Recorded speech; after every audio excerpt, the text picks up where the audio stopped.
Hey, adventure lover! Welcome to City Homestead Living, where bringing a piece of country to your backyard is more than a motto, it is a way of life.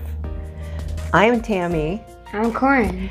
And we would like to talk to you today about seeds. More specifically, on 8 different tips for growing seeds. Pumpkin! Come along with us today on our seed journey and watch us grow. Bye!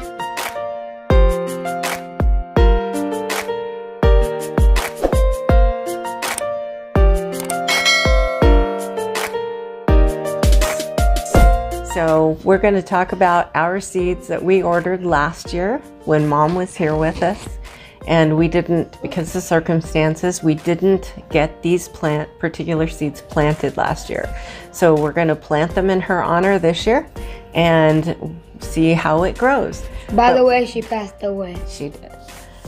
And so we want to encourage you all in these very uncertain times to grow your own food as much as you can, because if you've noticed, the prices in the shopping marts are just creeping up ever so much, and they predict them to go up even further.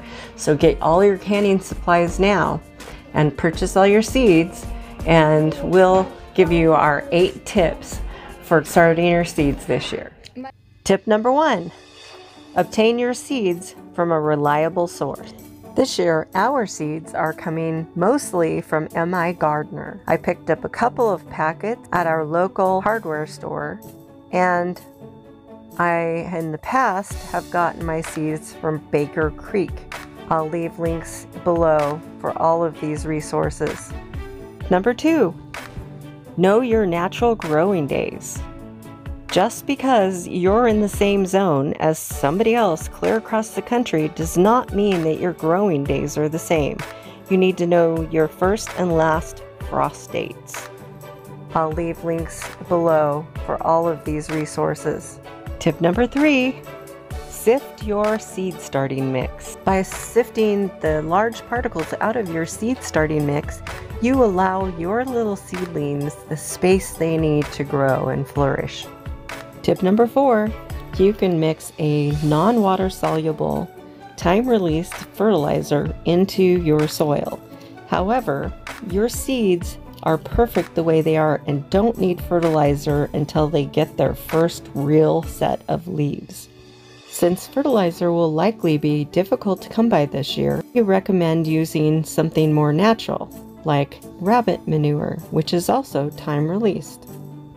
Tip number 5, grow lights can be useful for starting seeds. They do have their pros and cons, so do your research. Number 6, add a fan to simulate outdoor wind and strengthen the stalks of your plants. Tip number 7, be sure when planting your seed starts that you consider whether they can go outside prior to or after your last frost. This will depend upon whether they are frost tender or frost hardy. And tip number 8, remember that you should have fun gardening. All of the tips and tricks that you learn are just guidelines, and what works for one person or one part of the country may not work for you. Remember to like and subscribe, hit that notification bell, and share our videos with your social media friends and family. You can help us grow. We want to thank you for joining us today, and as always, happy homesteading adventures.